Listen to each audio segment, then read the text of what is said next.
Hey, what's up mga ka-airdrop, and welcome back sa ating YouTube channel, ang Crypto Whisperer PH, kung saan ay nag-share tayo ng mga latest at hottest crypto project na pwede tayong sumali upang makakuha ng airdrop for free. At kung hindi ka pa nakasubscribe ay mag-subscribe ka na para lagi kang updated sa ating mga future videos. So for today's video guys ay mai-share ako sa inyong isang Telegram game na may magandang real use case application, at yun nga ay si Dropsbot. So ano ba si Dropsbot guys? So siya ay isang the most sophisticated crypto monitoring tool in your pocket. Isa siyang crypto monitoring tool na pwede natin magamit. So ang kanyang game is ay tungkol lang sa pagpe-predict ng mga cryptocurrencies, kasama na rin ang mga meme coins diyan guys, no?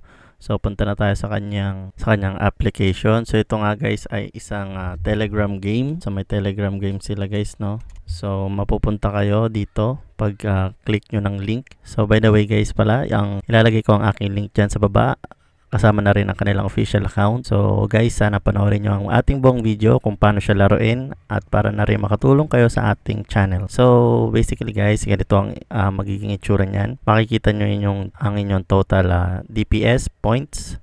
So ang aking current result ay nasa 44% lang ang win rate. Then ganito guys ang gagawin dyan guys, no? So meron kayong tatlo dyan. I think sa una, isa pa lang ang pwede nyong gawin dyan, yung per hour. So halimbawa dyan guys, liquidated ako, ibig sabihin mali yung aking prediction. So sa loob ng isang oras guys, kailangan mag-predict tayo kung tataas ba or bababa yung coin.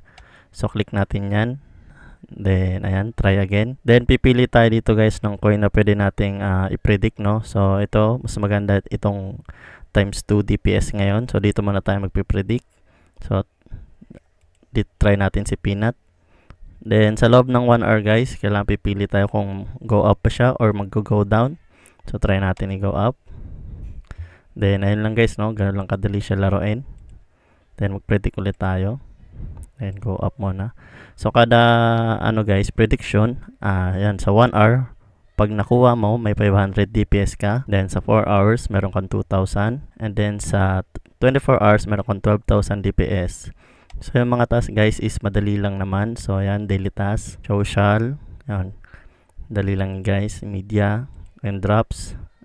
Yan, meron sila ditong add drops lang sa inyong username. Then sa farming, yan, extra DPS kapag nakakuha ka ng 250 wins, 500 wins, and 1,000 wins. Then sa referral, yun, 10% bonus sa inyong mga referral, at 5% din sa kanilang mga na-invite.